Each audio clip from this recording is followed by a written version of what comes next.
Hello, my friend. I'm so happy you're here with me for a new story. Take a deep breath, relax, and get comfortable. Today, we are going to discover the story of a woman who changed the world of fashion. Her name was Coco Chanel. She became famous for her simple and elegant designs. But her story did not begin with money, fame, or success.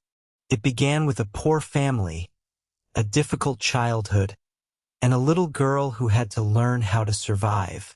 Coco would face many challenges before the world knew her name, but she would also discover something that would change her life forever. She would discover that sometimes a difficult beginning can become the beginning of an incredible journey. So, my friend, let's go back in time and discover the story of Coco Chanel. Let's begin. Coco Chanel was born in 1883 in Saumur, France.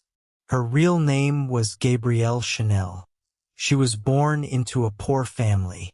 Her father, Henri Albert Chanel, worked as a traveling salesman. Her mother, Jean, worked hard to take care of the family. Life was not easy for them. The family often moved from one place to another. They did not have much money. Gabrielle was one of several children, and she grew up knowing what it meant to live without comfort. She was still a young girl when something very painful happened. Her mother became seriously ill. In 1895, when Gabrielle was only 12 years old, her mother died. For a child, losing a mother is an enormous loss. Gabrielle's life changed completely. After her mother's death, Gabrielle and her sisters were sent to live at the Abbey of Aubazine, a Catholic orphanage in France. It was a very different world from the one she had known. The buildings were simple. The rules were strict. The days followed a regular routine. Gabrielle had to become independent at a very young age. She learned to take care of herself. She also learned something that would become extremely important later in her life. She learned how to sew. At Aubazine, Gabrielle spent time learning practical skills. She became very good with a needle and thread. She learned how to repair clothing. She learned how fabric could be cut and shaped. She began to understand that simple pieces of cloth could become something beautiful. At the time, she probably did not know how important this skill would become. But the little girl who learned to sew at Aubazine was already taking her first steps toward her future. Gabrielle also developed a strong personality. She did not like being told what she could and could not become. She wanted a different life. She wanted freedom. She wanted to escape poverty. And she wanted to create a future that was different from her childhood. When Gabrielle became a young woman, she left Aubazine. She began working as a seamstress. She made clothes and repaired them for other people. But sewing was not her only dream. Gabrielle also loved performing. She sometimes sang in small cafes and entertainment places. She was not a professional singer, but she enjoyed being on stage. During this period, she performed songs that included the word Coco. The nickname eventually stayed with her. Soon, people began calling her Coco.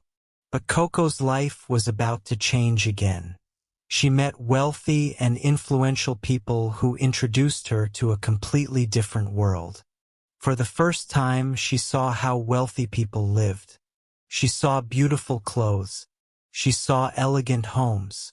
She saw expensive horses and fashionable social events. Coco understood something important. Fashion was not only about looking beautiful. It was also about confidence. It was about movement. It was about personality. And Coco had her own ideas about how women should dress. At that time, women's fashion could be uncomfortable. Many women wore heavy dresses and clothing that restricted their movement. Coco wanted something different. She preferred clothes that were simple, comfortable, and practical. She often wore clothing that was inspired by men's fashion. She liked simple shapes. She liked comfortable fabrics. And she believed that a woman could look elegant without wearing complicated clothes. This idea was unusual at the time. But Coco was not afraid of unusual ideas. She began designing hats. At first, she made simple hats for herself. Then other women noticed them. They liked the designs. Soon, Coco began making hats for customers. Her small business started to grow. She opened a hat shop in Paris. The shop was simple at first, but Coco had something more valuable than a large amount of money. She had an eye for design. She understood what women wanted. She understood that fashion could be beautiful and comfortable at the same time. Customers began talking about her. More women came to see her hats. Coco started becoming known in fashionable circles. But she wanted to do more than make hats. She wanted to create clothes. And this was where her real revolution would begin. Coco started experimenting with new fabrics and simple designs. She became interested in jersey, a fabric that was usually associated with men's clothing and sportswear. Many people did not understand why she wanted to use it. But Coco saw its potential. It was soft, it was comfortable, and it allowed women to move freely. She began creating simple clothes that looked elegant without being overly complicated. Women started wearing them, and something began to change. Coco was not simply creating clothes. She was changing the way women thought about fashion. She was telling them that elegance did not have to mean discomfort. Could mean freedom, could mean confidence, could mean being yourself. Her business continued to grow, but success did not come easily. Coco still had to work hard. She had to make decisions. She had to take risks, and she had to prove that her ideas could work. Little by little, her name became more famous. But Coco Chanel was only at the beginning of her journey. She had started with poverty. She had lost her mother as a child. She had grown up without the comfort of a wealthy family. She had learned to sew because she needed a skill. And now, that simple skill was becoming the foundation of a new fashion business. But Coco wanted something much bigger. She wanted to create a completely new idea of elegance. She wanted women to feel free. She wanted them to feel confident. And she was about to create designs that would change fashion forever. Coco's new ideas began attracting more attention. Women were curious about her simple designs. They liked the freedom her clothes gave them. But Coco wanted to take her ideas even further. She began opening more shops and expanding her business. Her name was becoming known in fashionable cities across France. She was no longer just a young seamstress with a small hat shop. She was becoming a serious designer. Coco understood that fashion was changing. Women were becoming more independent. They wanted clothes that allowed them to work, travel, and move comfortably. Coco believed fashion needed to change with them. She created simple dresses, comfortable jackets, and practical sportswear. Her designs looked elegant without being too complicated. She removed unnecessary decorations. She preferred clean lines and simple shapes. And this simplicity became one of her greatest strengths. Coco also began using colors and styles that were unusual for women's fashion. She became especially known for using black. At the time, black was often associated with mourning. But Coco showed people that black could also be elegant and modern. She transformed a simple color into a powerful fashion statement. Her influence continued to grow. Then, in the 1920s, Coco introduced something that would become one of her most famous creations. It was a simple black dress. The dress was elegant, practical, and easy to wear. It became known as the little black dress. Women loved it. The idea was simple. A woman did not need a huge wardrobe to look beautiful. One well-designed dress could be enough. Coco was changing the way women thought about clothing. But she was not finished. She also began creating jewelry and accessories. She understood that accessories could completely change an outfit. She mixed expensive jewelry with simpler pieces. She wanted fashion to feel modern rather than overly formal. Coco also became interested in perfume. In 1921, she introduced a perfume that would become famous around the world. It was called Chanel No. 5. The perfume had a unique scent. It was different from many traditional perfumes of the time. Coco wanted something modern. She wanted a fragrance that did not smell like only one flower. She wanted something more complex. Chanel No. 5 became a huge success. And Coco Chanel's name became connected not only with clothing, but also with beauty, perfume, and luxury. Her company continued to grow. But Coco's success did not mean that life would always be easy. The world was changing again. The 1930s brought economic problems to many countries. Then came the Second World War. France was occupied. Life became difficult for millions of people. Coco closed many parts of her fashion business during the war. She spent years away from the fashion world. After the war, her reputation became more complicated. Some people criticized her choices during the occupation. Others continued to admire her work. For several years, Coco stayed away from the center of fashion. But she did not stop thinking about design. She watched how fashion was changing, and she began thinking about her return.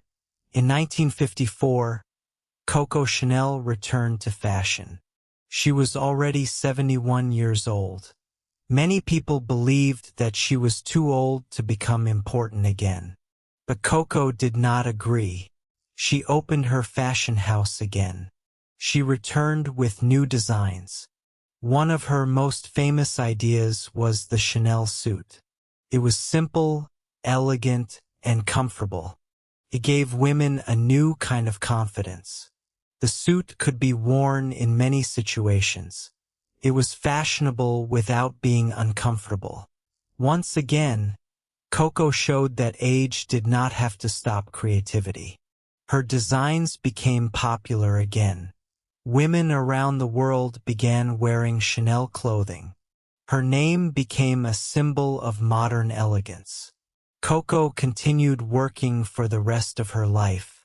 She spent long hours thinking about clothes. She changed designs. She created new collections. She watched how women moved. She wanted her clothing to feel natural on the body. She once said that fashion changes, but style remains. For Coco, style was not about following every trend. It was about creating something that felt personal. She wanted women to feel confident in what they wore. She believed that elegance could be simple, and that idea became one of the most important parts of her legacy. Coco Chanel died in 1971 at the age of 87. She had lived a long and extraordinary life. She had started as a poor little girl in France. She had lost her mother when she was young. She had spent years in an orphanage. She had learned to sew with simple tools. And from those difficult beginnings, she built one of the most famous fashion names in history. But perhaps the most interesting part of Coco Chanel's story is not the clothing. It is the way she changed people's ideas. She showed women that comfort and elegance could exist together. She showed them that simplicity could be powerful. And she showed that a person does not have to come from a wealthy family to create something important. Coco's story reminds us that our beginnings do not have to determine our future. Sometimes, the skills we learn during difficult times can become the skills that help us succeed later. The little girl who learned to sew because she needed a practical skill eventually used that skill to change fashion around the world. So, my friend, if your life is difficult right now, don't believe that your current situation will always be your future. You may not know where your journey will take you. You may have a skill that seems small today. You may have an idea that nobody understands. But if you continue learning, working, and believing in yourself, that small skill or idea could become something much bigger. Coco Chanel's journey was not perfect. She made mistakes. She faced criticism. She experienced difficult times. But she continued creating. And that is one of the most important lessons from her life. You do not need to have everything at the beginning. Sometimes you only need a small idea, a useful skill, and the courage to keep going. Coco started with a needle and thread. She had no idea that those simple tools would become the beginning of a worldwide fashion legacy. And perhaps your story can begin with something just as simple. So keep learning, keep trying, and never underestimate the power of a small beginning. Thank you for listening to the story of Coco Chanel. I hope you enjoyed this story and learned something new today. And I hope her journey inspires you to believe in your own ideas and continue working toward your dreams. If you enjoyed the story, stay with Storylight for more simple English stories. See you in the next story. Goodbye, my friend.